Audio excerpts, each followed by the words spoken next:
ल आजको हाम्रो टपिक छ युनिमोलिकुलर मेकानिजम है। एलिमिनेसनको अर्को टाइप हो यो युनिमोलिकुलर मेकानिजम है। यसमा स्टार्ट गरौँ हामी अब। when the rate of reaction of an elimination reaction depend only on the concentration of the substrate है। हामीले अगाडि E2 मेकानिजम पढ्दाखेरि हामीले त्यसमा पढिसक्यौँ है। सबस्ट्रेट मोलिकुल्स भनेको के हो त्यसमा है। त्यसमा चाहिँ के हुन्छ भने E2 मा के हुन्छ भने सबस्ट्रेट एज वेल एज बेससँग दुईटैमा के हुन्छ भने डिपेन्ड गर्छ है। यसको काइनेटिक यसको अर्डर चाहिँ के हुन्छ भने दुईटैमा डिपेन्ड हुन्छ। तर युनिमोलिकुलर्समा के छ, एउटामा मात्र डिपेन्ड गर्छ यसले। ओके ल त्यही कुरा हामी लेख्छौँ यसमा। ल लेखौँ त। Rate of reaction depends upon concentration of the substrate. त्यही कुरा लेख्छु म। रेट अफ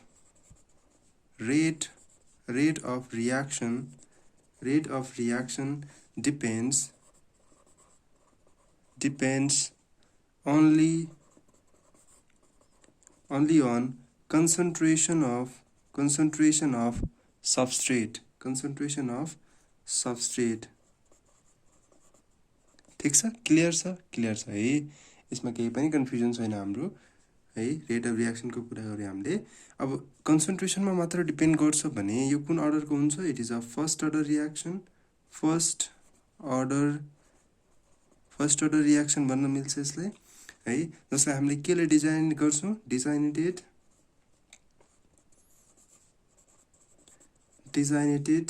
एज E1 जुन कि के हो भने युनिमोलिकुलर मेकानिजम हो। युनिमोलिकुलर मेकानिजम ठीक छ है यसमा।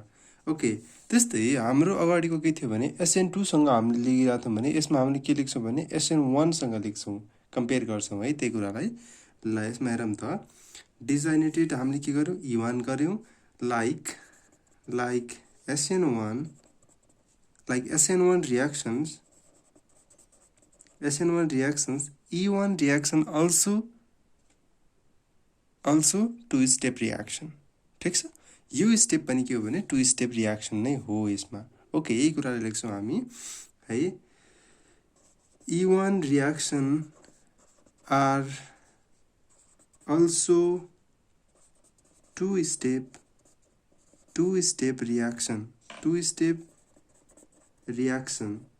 है। टू स्टेप रियाक्सन प्रोसेस ठीक छ। ल बुझिन्छ यो टू स्टेप रियाक्सन प्रोसेस हो।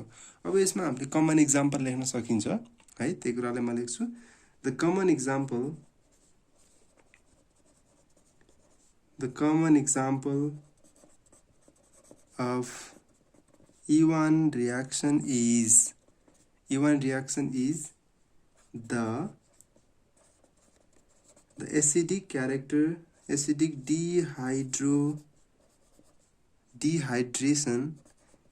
dehydration of alcohols and dehydrogenation of tertiary alkyl halides। Clear छ यसमा। कमन एक्जाम्पल हामीले लियौँ कसमा भने अल्कोहल र हामीले टर्सरी अल्काइल हेलाइड्समा यसको एक्जाम्पललाई लियौँ हामीले। त्यही कुरा यसैको हामीले के गर्छौँ भने एक्जाम्पल लेख्छौँ अब हामी। ल नम्बर ए मा छ हाम्रो जस्तै CH3CH2OH छ भने यसमा के गर्छ? H+ एट्याक हुन्छ फर्स्टमा। देन CH3CH2+ H2O बन्छ। यसमा के भन्छ? कार्बोकेटाइनको फर्मेसन हुन्छ यसमा ठीक छ। कार्बोकेटाइनको फर्मेसन भइसकेपछि यो कार्बोकेटाइनले फर्दरली के हुन्छ भने रिएरेन्ज हुन्छ CH2+ ठीक छ। CH2+ एन्ड त्यसपछि हाम्रो रियाक्सन हुन आउँछ यसमा है। त्यसपछि हाम्रो बन्छ के CH2 double bond CH2+ H+ हाम्रो बन्छ यो प्रडक्ट ठीक छ। H+ निस्किन्छ र हाम्रो के हुन्छ भने यो बोन्ड यता शिफ्ट भएर डबल बोन्ड यहाँ आएर बस्छ ठीक छ। ओके त्यसपछि अब एसिडिक डिहाइड्रेसन अफ अल्कोहल लेखौँ त पहिला acidic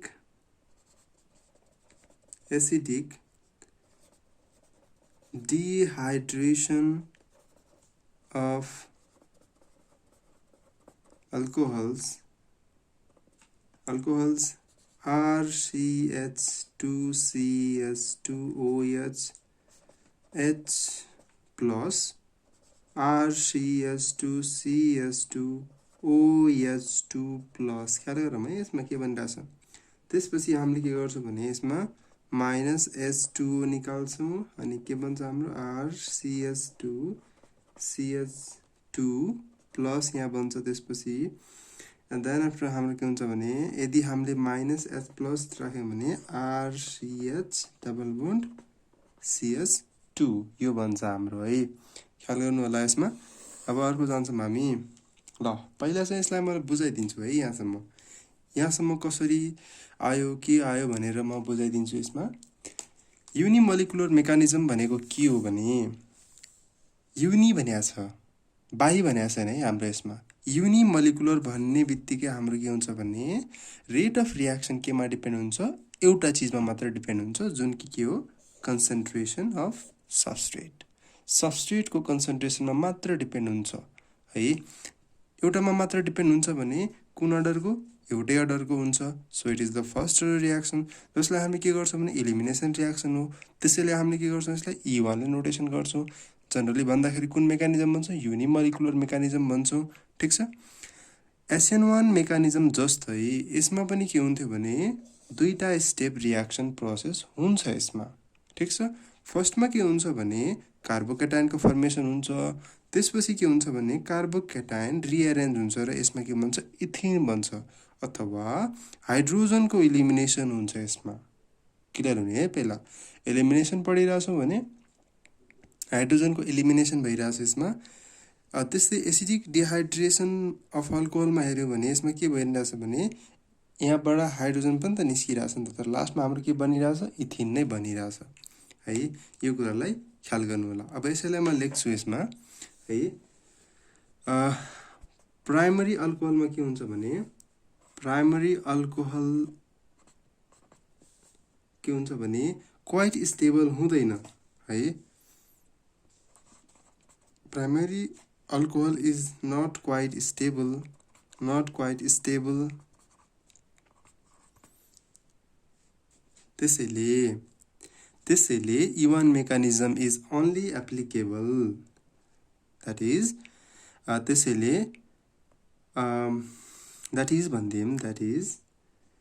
E1 mechanism is applicable to second degree and third degree alcohol त्यस्तै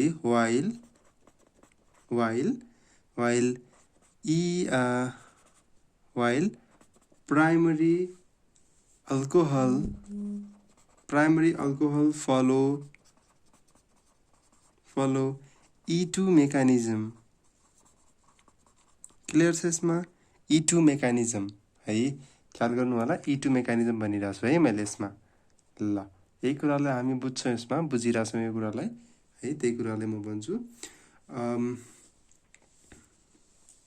जसमा के हुन्छ भने E2 यसमा हुँदाखेरि where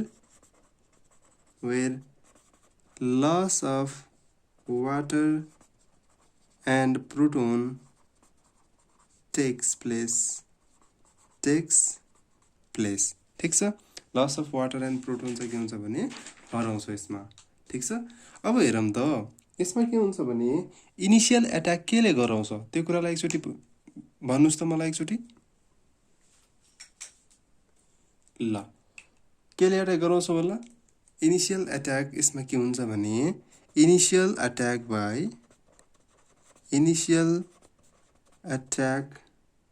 by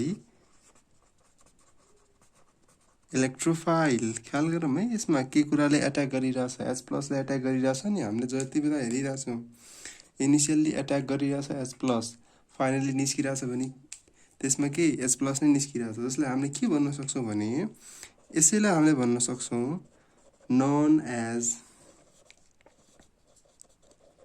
electrophilic elimination reaction। ठीक छ है, क्लियर छ यहाँसम्म? ठीक छ है। ल त्यसपछि अब अर्कोमा जाम हामी।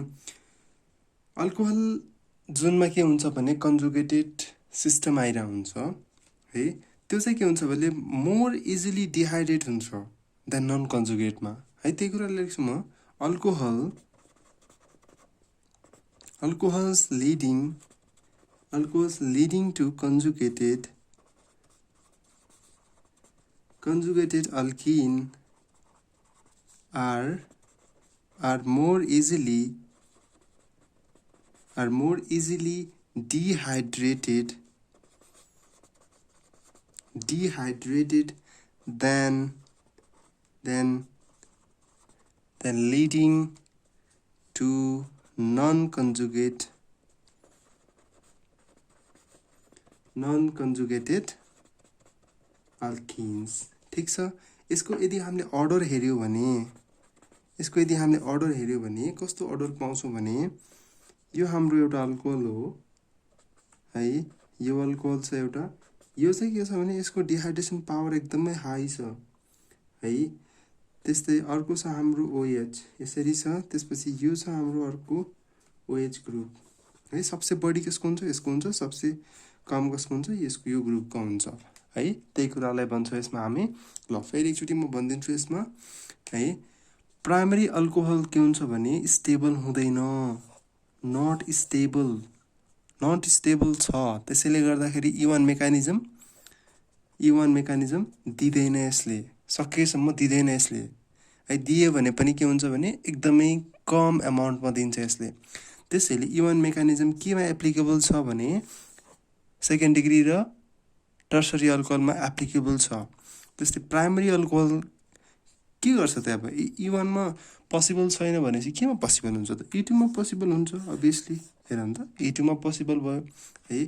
फर्स्टमै के हुन्छ भने यसमा, यो प्रोसेसमा के हुन्छ भने वाटरको लस हुन्छ र प्रोटोनको लस हुन्छ यसमा चाहिँ है। वाटरको लस र प्रोटोनको लस हुन्छ। तर त्योभन्दा पहिला चाहिँ हाम्रो के हुन्छ भने इनिसियल अट्याक कसले गर्छ भने initial attack by electrophile, that means H+। ठिक छ, क्लियर हुनुहोस् है।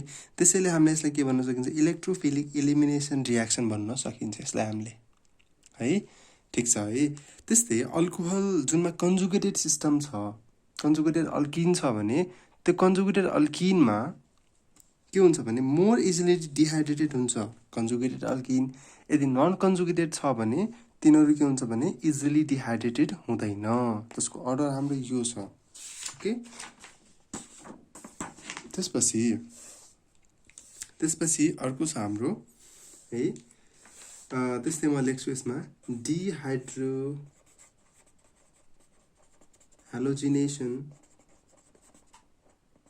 dehydrohallugination of tertiary halide by base। ठिक छ, हेर्नुहोस् है त। ल यसलाई राम्रोसँग हेर्नु होला है। Dehydrohalogenation of tertiary halide by base, यो कुरालाई लेखिरहेको छु म। अब चाहिँ जस्तै कुनै एउटा रियाक्सन लेखेँ मैले, त्यो रियाक्सन लेख्दाखेरि हेरौँ त, Br छ यसमा, यहाँ के छ हाम्रो CH3 छ है। त्यस्तै हाम्रो यहाँ के छ CH3 छ, यहाँ Br छ। फर्स्ट स्टेप के हुन्छ भने first step is slow step हैन। त्यसपछि हाम्रो अर्को स्टेप कस्तो हुन्छ भने अर्को स्टेप हाम्रो छ हेरौँ त CH3 है, CH3 प्लस Br माइनस। ठिक छ है, ठिक छ यो कुरा। ओके, त्यसपछि अब यसैलाई हेऱ्यो भने यो रियाक्सनबाट जाम हामी। त्यो रियाक्सनमा के हुन्छ भने CH3 C CH3 CH3 यहाँबाट गयो भने यहाँ के हुन्छ, यो के बन्छ, CH3 C CH3 double bond CH2 plus H2O यो बन्छ हाम्रो है। ख्याल गर्नुहोस् है यसमा फेरि एकचोटि। यसमा के हुन्छ भने यहाँ आउँछ हाम्रो प्लस चार्ज, यहाँ हाम्रो के छ, प्लस चार्ज आइरहेछ है। प्लस चार्जले के गर्छ भने CH2H लेखिदिन्छु म, र OH ग्रुप भनेको हाम्रो के हो, न्युक्लियोफाइल हो हाम्रो। न्युक्लियोफाइल यसले के गर्छ भने यसमा गएर एट्याक गर्छ र यो कता आउँछ, यता आएर बस्छ, जसमा हाम्रो के भयो, डबल बोन्ड यो साइडमा आएर बस्यो हाम्रो, ठिक छ है। प्लस वाटर निस्क्यो हाम्रो है। यो यसलाई हेर्छौँ हामी, यसको नाम के, टर्सरी ब्युटाइल कार्बोकेटाइन, जसलाई हामीले भन्छौँ टर्सरी ब्युटाइल कार्बोकेटाइन। ओके, यसलाई हामीले के भन्छौँ, 2 मिथाइल प्रोपिन, ठिक छ, 2 मिथाइल प्रोपिन भन्छ हाम्रो चाहिँ है। यसको नाम के, टर्सरी ब्युटाइल ब्रोमाइड, यसको नाम के, टर्सरी ब्युटाइल कार्बोकेटाइन। एकचोटि फेरि म क्वेसन सोध्छु, which carbocation is more stable? छिटो भन्नुहोस् त, प्राइमेरी सेकेन्डरी टर्सरी, कुन more stable carbocation? Primary secondary tertiary. Primary secondary टर्सरीमा tertiary carbocation is more stable than second degree and primary. Okay, ल यही कुरा भन्छौँ हामी। Since here a carbocation is formed as intermediate के बनिरहेछ भने कार्बोकेटाइन इन्टरमिडिएट फर्मेसन भइरहेछ, त्यही कुरा लेख्छौँ हामी। Since a carbocation is formed as intermediate है, त्यस्तै rate of E1 reaction follows the decreasing order of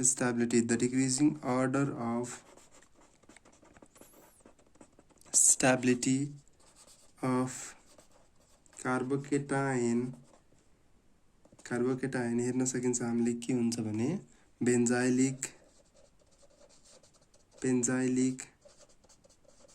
allylic tertiary secondary primary methyl vinyl, ठिक छ।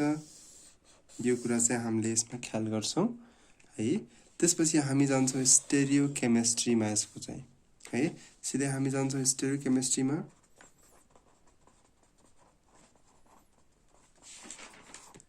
ल स्टेरियोकेमिस्ट्रीमा के भन्छ भने कार्बोकेटाइन प्लानर छ यसमा चाहिँ है। सिन्स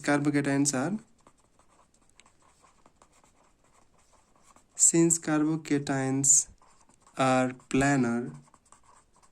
प्लानर इलेक्ट्रोन के हुन्छ त्यसपछि भने इलेक्ट्रोन्स फ्रम